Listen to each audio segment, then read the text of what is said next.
Maravilha. Ô, Nédio, só uma dúvida aí. Saiu a informação de que tinha muitos estoques de remédios aí de alto preço aí que estavam sendo estragados e tudo. Desde o governo Temer, a gente viu umas 3 vezes, o ministro da Saúde criar uma carência falsa aí de remédios para câncer de criança, para justificar compra sem licitação, sem nada.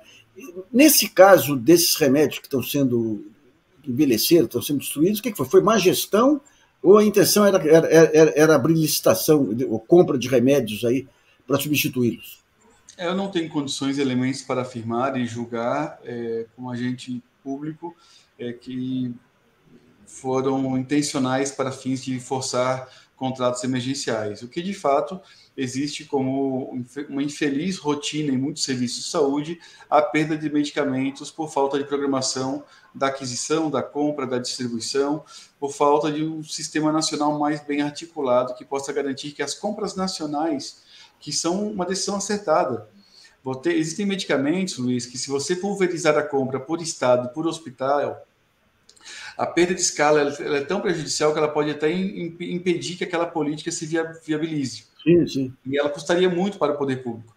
No entanto, a programação da compra, da distribuição e da execução, ela precisa ser cada vez mais ajustada. E no âmbito da pandemia, nós tivemos um problema muito grave, porque tivemos 30 milhões de brasileiros que seguiam cegamente um líder nacional que dizia que a vacina traria problemas, inclusive chegou a fazer relação da vacina com HIV, e que essa população teve que ser contabilizada na hora de dimensionar público potencial para vacinação. E a não vacinação desse público levou obrigatoriamente, e o não enfrentamento às teses que fizeram com que essa população hesitasse em vacina, tivesse medo, ansiedade com a vacina, fez com que essas vacinas compradas para essa população fossem incineradas, vencessem. Tá. Então, assim, e esse é o fato concreto. A população brasileira amplamente foi vacinada, pelo menos com 2 doses. No entanto, o percentual de negacionistas e pessoas que foram vítimas da desinformação e desenvolveram algum grau de hesitação não foram vacinar, e essas vacinas foram compradas, entregues, e elas foram se perdendo. Onésio, o sentimento anti-vacina continua forte aí ou depois da pandemia tendeu a se diluir? Infelizmente, ele que ainda persiste em alguns segmentos populacionais com maior intensidade que outros. Diversas pesquisas estão sendo publicadas e revelando isso. A hesitação vacinal ela foi institucionalizada.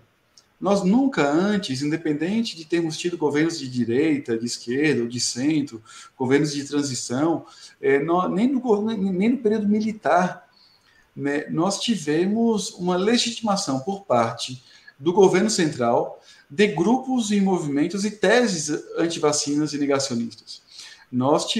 Eu participei, por exemplo, de uma audiência pública na sede da Organização Pan-Americana da Saúde, da OPAS, que é uma agência das Nações Unidas ligadas à Organização Mundial da Saúde, onde eu tive que discutir com convidados dos líderes do governo no Congresso Nacional e convidados do governo federal, levantando teses negacionistas e antivacinas dentro da própria sede da agência da OMS para as Américas.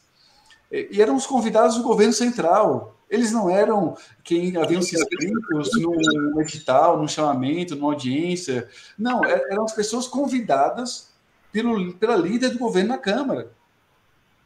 Então, assim, essa institucionalização e toda uma rede orgânica de redes sociais que até hoje está ativa, elas continuam alimentando este segmento da população em posições antivacinas. Então, nós temos um monitoramento em alguns estados e agora também a nível nacional do comportamento dessas redes antivacinas e elas estão se reativando.